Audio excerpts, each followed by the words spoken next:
Have you ever thought about what truly matters in life as you grow older? Most of us go through life chasing success, wealth, and material things, only to realize, sometimes too late, that none of it compares to our health, our relationships, and the simple moments we often take for granted. After spending 2 months in a nursing home, I learned 7 life-changing lessons that completely shifted my perspective on aging, happiness, and regret. Some of these lessons were painful, others were eye-opening, but all of them are things you need to know, no matter your age. Stay with me until the end because these insights could change the way you live today and shape the kind of future you'll have tomorrow. Before we begin, I would appreciate it if you like this video. You can help me continue to spread the old age lesson. If you haven't subscribed yet, I recommend you subscribe and turn on the bell so you don't miss any videos.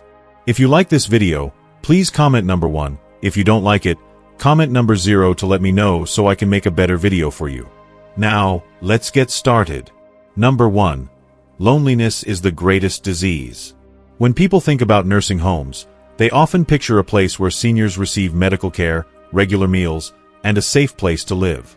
It's easy to assume that, as long as these basic needs are met, life isn't too bad. But after spending time here, I've come to realize that the greatest challenge of old age isn't physical pain, illness, or even loss of mobility. It's something much deeper. It's loneliness. There are people here who haven't had a single visitor in months. Some haven't seen a familiar face in years. Their children, though perhaps still loving, are caught up in their own fast-paced lives, raising families and working long hours. Their grandchildren, the ones they used to babysit and dote on, are now young adults with their own world to explore. Many of their lifelong friends have passed away, and those who remain are often too frail to visit. And while the nurses and caregivers here are kind and compassionate, they are still employees. They can provide care, but they cannot replace the feeling of being surrounded by loved ones. One of the hardest lessons I've learned about growing old is that the world does not slow down for you. Life moves on, and one day, you wake up and realize that you've been left behind. The same people who once relied on you, who once needed your wisdom and guidance, are now too busy to check in. You become an afterthought in the very lives you helped build. Loneliness is not just about being alone. It's about feeling forgotten. And when you feel forgotten, you start questioning your purpose. What am I still doing here? Does anyone even remember me? The emptiness of loneliness can feel heavier than any physical pain because it affects your spirit, not just your body. I've seen strong men who once led families, built businesses, and made important decisions sit quietly in their chairs, staring at nothing, their hearts heavy with regret. I've seen women who spent decades taking care of others now struggling to hold back tears as they wonder why no one has come to visit. I never imagined that loneliness would be the greatest burden of my old age. Looking back, I wish I had built stronger relationships before I got here. I wish I had spent less time chasing success and more time nurturing friendships. I spent so many years focused on my career, making money, and handling responsibilities that I thought were important. But now, sitting in this room with only memories to keep me company, I realize that no amount of money or professional success can replace the comfort of a familiar voice or the warmth of a hug from someone who truly cares. If I could advise anyone younger than me, it would be this: don't take the people in your life for granted. Call your friends. Visit your parents. Spend time with your siblings. Make the effort to connect, even when life gets busy. Because one day, you'll be the one sitting in a chair, waiting for someone to remember you. And you'll wish you had made more of an effort to stay connected when you still had the chance. Loneliness is the heaviest burden of all, and once it settles in, it's almost impossible to shake. The best way to avoid it is to start preparing now. Build a life filled with meaningful relationships, and never let the busyness of life make you forget the people who matter most. Number 2. Health is more valuable than wealth. I once met a man who, by society's standards, had achieved everything one could ever dream of. He had built a thriving business empire, owned multiple luxurious properties, and had more money than he could ever spend in a lifetime. His days were filled with fine dining, first-class travel, and a level of comfort that most people only fantasize about. He had spent his years accumulating wealth, believing that financial security would guarantee happiness and fulfillment. But when I saw him years later, everything had changed. The man who once exuded power and confidence was now frail and dependent on others for even the simplest tasks. His body, once strong and capable, had turned against him. He could no longer eat without assistance, nor could he take a single step on his own. His hands, which had once signed multimillion-dollar deals, now trembled as he struggled to hold a spoon. The same money that had once given him access to the best of everything now seemed meaningless. I sat with him, listening to his words, his regrets woven between every sentence. He spoke of the years he had spent chasing financial success, often at the expense of his well-being. He had worked long hours, neglecting his body in the process. He had dined in the finest restaurants but had never given much thought to what he was putting into his body. Exercise had always been an afterthought, something to do someday when he had more time. Stress had been a constant companion, yet he had never learned how to manage it. And now, as he lay in his hospital bed, surrounded by machines monitoring his every heartbeat, he realized the truth. Wealth meant nothing without health. He had the money to afford the best doctors, the most advanced medical treatments, and the finest care available. But none of it could restore the vitality he had lost. None of it could turn back the clock or undo the years of neglect. His story struck a deep chord within me. It made me reflect on my own life and in my own choices. If I could go back in time, I would do things differently. I would make my health a priority, not an afterthought. I would take better care of my body, not just for the sake of appearance, but because it is the only vessel I have to experience life. I would exercise more, not as a chore, but as an investment in my future self. I would eat better, not just for temporary pleasure, but to fuel my body with the nutrients it needs to thrive. I would stress less, knowing that no amount of wealth or success is worth sacrificing my well-being. Because at the end of the day, what good is money if you don't have the strength to enjoy it? What is the point of having a fortune if you're too sick to travel, too weak to embrace your loved ones, or too exhausted to experience the beauty of life? True wealth is not measured by the size of your bank account, but by the quality of your health. We live in a world that glorifies financial success, where people are willing to sacrifice sleep, health, and happiness in pursuit of wealth. But what if we changed our perspective? What if we valued health as much as we value money? What if we saw exercise as an investment, just as we see saving for retirement? What if we nourished our bodies with the same diligence that we put into growing our careers? The truth is, without health, everything else is secondary. You can have the most luxurious home, but if you're confined to a bed, it's just another prison. You can have millions in your bank account, but if you can't walk, travel, or enjoy a simple meal, that money is nothing more than numbers on a screen. The things that truly bring joy, freedom, adventure, connection, laughter, are all dependent on our ability to move, to engage, to participate in life. So, if there is one lesson to take from this, let it be this. Take care of your body now, while you still can. Prioritize your health today, not tomorrow. Exercise, eat well, rest, and listen to what your body needs. Because one day, you'll realize that health is the most valuable wealth you will ever own. And by then, it might be too late to buy it back. If you are still watching this video and finding these lessons useful, please comment number 1 below to let me know that you are still watching this video with me. Thank you for your valuable time. Number 3. Material things lose their meaning. I once lived in a house filled with things, beautiful furniture, closets packed with clothes, and shelves lined with decorations and keepsakes I had collected over the years. Every item had a story, or at least, that's what I told myself. A souvenir from a trip, a gift from a friend, an expensive purchase that once felt like a reward for my hard work. I believed these things were a reflection of my life, my taste, and my success. At one point, I thought having a bigger home with more possessions meant I was doing well in life. I spent years carefully decorating, organizing, and even upgrading my belongings, thinking they would bring lasting satisfaction. I remember spending weekends hunting for the perfect piece of furniture, rearranging rooms to make everything look just right, and feeling a sense of pride when guests complimented my home. It felt important at the time. But as the years passed, my attachment to those things began to fade. Life happened. Children grew up and moved away, friends relocated, and my priorities started to shift. I no longer had the same energy or interest in maintaining a house full of stuff. Eventually, I decided to downsize. I moved into a smaller space, one that required me to part with most of the things I once believed were essential. Now, I live in a single room with only a handful of belongings. And you know what? I don't miss any of it.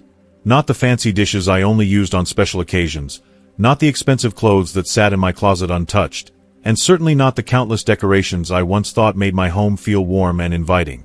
In reality, it wasn't the things that brought warmth. It was the people, the conversations, and the love shared within those walls. Letting go of so much wasn't easy at first. There were moments when I hesitated, wondering if I'd regret giving something away. But as I started to part with items, I realized something profound.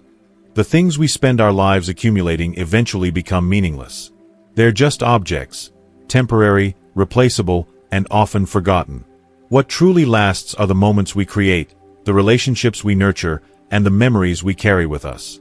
I think about the countless hours I spent shopping, decorating, and maintaining all those possessions. If I could go back, I'd do things differently. I'd focus more on experiences rather than acquisitions. I'd invest in making memories instead of filling my home with things that, in the grand scheme of life, don't matter. When we reach a certain age, we start to see life with a new clarity. We realize that happiness isn't found in a perfectly furnished home or an overflowing wardrobe. It's found in the simple, everyday moments. A heartfelt conversation with a friend, the laughter of a loved one, the feeling of peace when watching a sunset.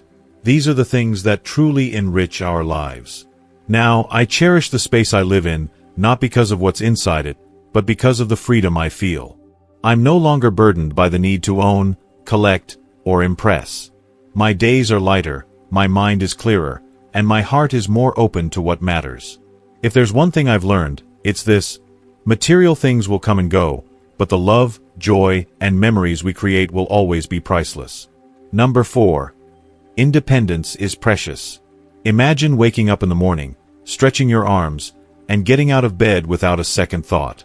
You walk to the bathroom, brush your teeth, and get dressed, all by yourself. You decide what you want for breakfast, cook it the way you like, and sit down to enjoy it in peace. Then, you step outside for a walk, breathe in the fresh air, and move freely, feeling the strength in your legs. It all seems so simple, so natural. Now, imagine a different scenario. You wake up and realize you need help just to sit up. Your legs feel weak, your hands unsteady. You wait for someone to help you out of bed, to assist you in the bathroom, to dress you because buttons and zippers have become too difficult. You can no longer cook because using the stove is dangerous, and even making a cup of tea is a challenge. The freedom you once had is gone. This is the reality for many seniors as they age. For some, it happens gradually, a little stiffness here, a small forgetfulness there. For others, it happens suddenly, after an illness or injury. One day, they are independent. The next, they are relying on others for the most basic things. And it's not just about physical ability. Losing independence can take a huge emotional toll. It can feel frustrating, even humiliating, to ask for help with things you once did effortlessly. If you are still able to move, to think clearly, to make your own decisions, cherish it. Do not take it for granted. Independence is one of life's greatest gifts, yet we rarely stop to appreciate it until it is slipping away.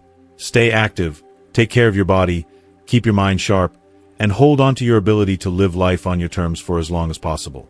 Because once independence is lost, it is difficult, sometimes impossible, to get back. So today, as you get out of bed, as you prepare your meal, as you go about your daily routine, pause for a moment. Recognize the privilege of doing these things without assistance. Because there may come a day when you can't, and when that day comes, you will wish you had appreciated every moment of freedom you once had. If you are still watching this video and finding these lessons useful, please comment number 2 below to let me know that you are still watching this video with me.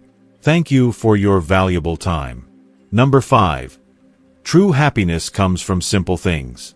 There was a woman here, 85 years old, who had the kind of presence that made people feel at ease the moment they were around her. She always had a warm smile on her face, and there was a lightness in her steps as if she carried no burdens. She wasn't the wealthiest person, nor did she have a particularly extravagant lifestyle, yet she exuded a sense of contentment that many people, young and old, seemed to struggle to find. One day, curiosity got the best of me, and I finally asked her, "What's your secret to happiness? You always seem so content, so at peace with life."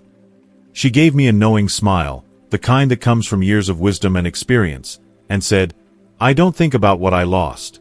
I enjoy what I still have." Her words stopped me in my tracks. They were so simple, yet they carried a depth of meaning that took me a while to fully grasp. Most of us go through life longing for things we've lost or worrying about things we don't have. We look back at the past with nostalgia, wishing we could relive certain moments, or we look ahead with anxiety, wondering if we'll ever achieve the things we desire. But this woman, who had likely lost friends, family members, physical strength, and countless things over the years, chose instead to focus on what remained. She had mastered the art of gratitude, of seeing beauty in what was still present rather than mourning what had faded away. It made me reflect deeply on my own life. How often do we overlook the simple pleasures that bring true joy? We tend to associate happiness with big, grand things: winning the lottery, buying a dream house, achieving career success, traveling the world. And while these things can certainly bring excitement, they aren't what sustain us in the long run. When you strip life down to its essence, happiness isn't found in material wealth or status. It's in the small, quiet moments that we often take for granted. Think about it. True happiness is in the warmth of the morning sun on your face as you sip your first cup of tea or coffee, the laughter that bubbles up unexpectedly when reminiscing with an old friend, the comfort of a cozy blanket on a chilly evening, the feeling of your favorite song playing at just the right moment, the kindness of a stranger holding the door open for you, the beauty of a sunset that paints the sky with colors no artist could replicate. These are the things that make life rich, yet we often dismiss them because they seem too ordinary. We get caught up in chasing the next big thing, believing that happiness lies somewhere in the future, after we reach a certain goal, after we buy a certain thing, after we achieve a certain status. But the truth is, happiness isn't something we have to chase. It's already here, woven into the fabric of our everyday lives. The problem is that we don't always recognize it. The 85-year-old woman had learned something that many people spend a lifetime searching for: the ability to appreciate what remains instead of mourning what's gone. This isn't to say that loss and hardship don't matter. Of course, they do. Life brings its fair share of sorrow, and we all experience moments of grief and struggle. But when we learn to shift our focus, we begin to see that even amid loss, there is still something to hold on to. There are still moments of joy, moments of connection, and moments of peace, if we allow ourselves to see them. So, how can we cultivate this mindset? It starts with gratitude. Each day, instead of dwelling on what's missing, try to acknowledge what's still present. It might be something as simple as feeling thankful for the ability to walk, to see, to hear, or to share a meal with a loved one. It might be recognizing the beauty in small, fleeting moments: a bird singing outside your window, a gentle breeze on your skin, the scent of freshly baked bread. When we train ourselves to notice and appreciate these things, we begin to realize that happiness isn't something that comes from external achievements. It's a state of mind, a way of seeing the world. This woman's wisdom has stayed with me ever since. Now, whenever I find myself feeling down or dwelling on what I've lost, I remind myself to pause and look around. There is always something to be grateful for, always a moment to cherish. And the more we focus on these simple joys, the more we realize that true happiness has been right in front of us all along. Number 6. Forgiveness brings peace. During my time in the nursing home, I became an observer of life's final chapters. I saw people in their 70s, 80s, and 90s still carrying wounds from decades past. Grudges held against their children, old friends, even their late spouses. These weren't minor disagreements. They were deep-seated hurts that had hardened into bitterness over the years. The longer I watched, the more I noticed something heartbreaking. Those who clung to resentment were the ones who suffered the most. It wasn't their so-called enemies who were trapped in pain, it was them. Their sons and daughters had moved on. The friends they resented had long since gone their separate ways. Some of the people they were still angry with had even passed away. Yet, despite the passing of time, these individuals remained locked in the same emotional prison, replaying past betrayals, reliving old arguments, and nursing wounds that had never healed. One afternoon, as I sat in the common area, a woman in her mid-80s struck up a conversation with me. Her face was marked with lines not just from age but from years of sorrow. As we talked, she suddenly lowered her voice and said, "I wish I had forgiven my sister when she was still alive. Now it's too late." Her words trembled in the air between us, heavy with regret. She went on to tell me how she and her sister had a falling out over something that seemed so important at the time. But now, looking back, she couldn't even understand why she had let it come between them. "I kept waiting for her to say sorry," she admitted. "I thought I had all the time in the world. But she passed away last year, and I never got to say, 'I forgive you.'" I could hear the pain in her voice. It wasn't just the loss of her sister that hurt. It was the realization that she had spent years holding on to anger instead of choosing peace. And now, there was no way to fix it. I sat with her, listening, as she let out years of unspoken sorrow, and in that moment, I learned one of life's most important lessons. Forgiveness isn't just a gift we give to others, it's a gift we give to ourselves. A heavy heart is a burden no one should carry for a lifetime. It weighs down the soul, poisoning moments that could be joyful and darkening days that could be bright. I realized that if I wanted to truly live the rest of my years in peace, I had to let go of my past pains. So, I made a choice. I forgave, not because the people who hurt me deserved it, but because I deserved peace. I forgave the people who had said cruel things to me in moments of anger. I forgave the friends who had disappeared when I needed them most. I forgave the loved ones who had let me down. And most importantly, I forgave myself for the times I had been the one to cause hurt, the times I had been too stubborn to apologize, too proud to admit I was wrong. It wasn't an instant transformation. Forgiveness is not a single moment. It's a process. Some days, I would feel at peace, and then, out of nowhere, old resentment would creep back in. But each time it did, I reminded myself why I had chosen to forgive in the first place. And over time, the weight I had carried for years became lighter. I no longer felt the bitterness in my bones. I no longer replayed past hurts like a film stuck on repeat. For the first time in a long time, I felt free. If you are holding on to anger, waiting for an apology that may never come, ask yourself, is it worth it?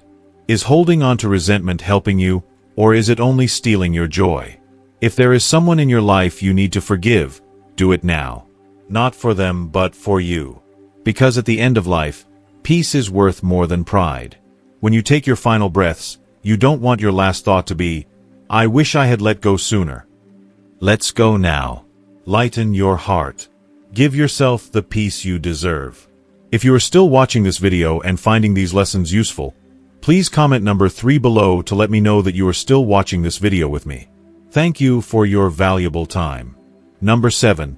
Every day is a gift. Don't waste it.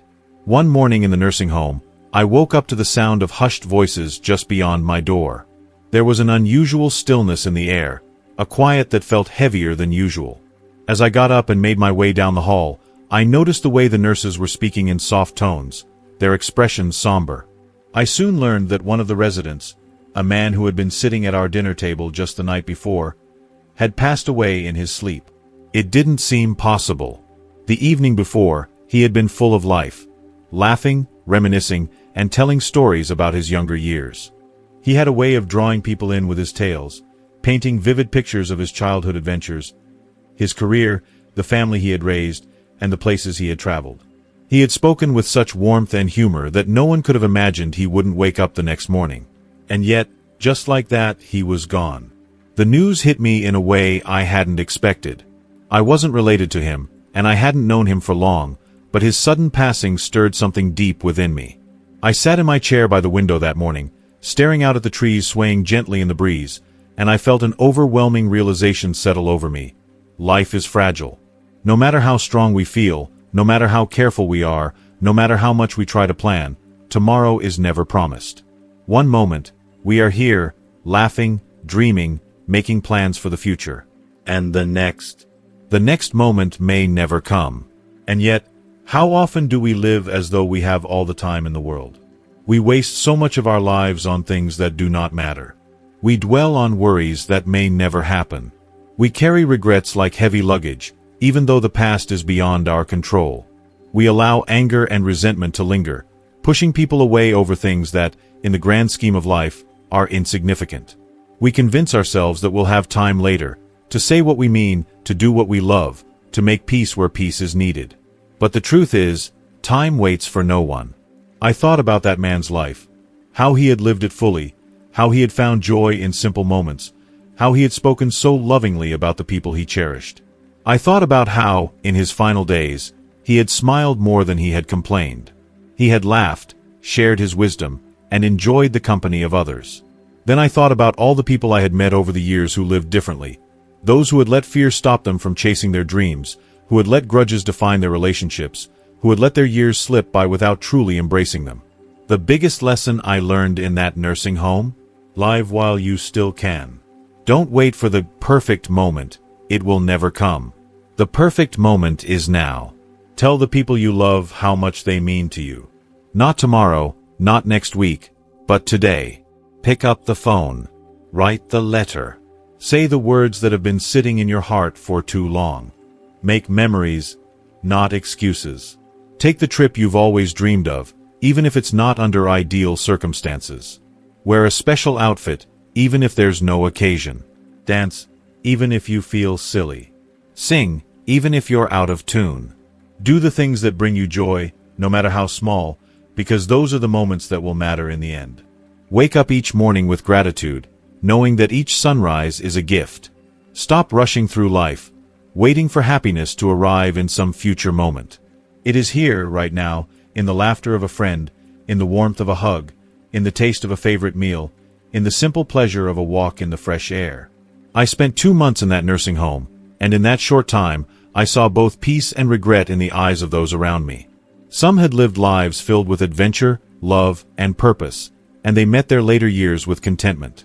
Others, however, had allowed fear, resentment, and hesitation to hold them back, and they longed for just a little more time to make different choices. It became clear to me that aging is not about counting the years we have left. It's about making the years we do have count. I no longer fear getting older. Aging itself is not the enemy. But I do fear wasting time. Because at the end of it all, when your final moments come, you won't be thinking about the things you owned, the titles you held, or the worries that once consumed you. You'll be thinking about the love you gave, the experiences you embraced, and the moments that made your heart feel truly alive. And that is why, from this moment forward, I choose to live. As we come to the end of this video, I want to ask you, what have you learned so far? Life is short, and the choices we make today will shape the way we experience our later years. Out of the 7 lessons shared, which one resonated with you the most? Comment below and let me know one thing you've learned and will bring to practice in your life. If you like this video, please leave your comment below, and don't forget to like, share, and subscribe to our YouTube channel. Let's continue learning and growing together.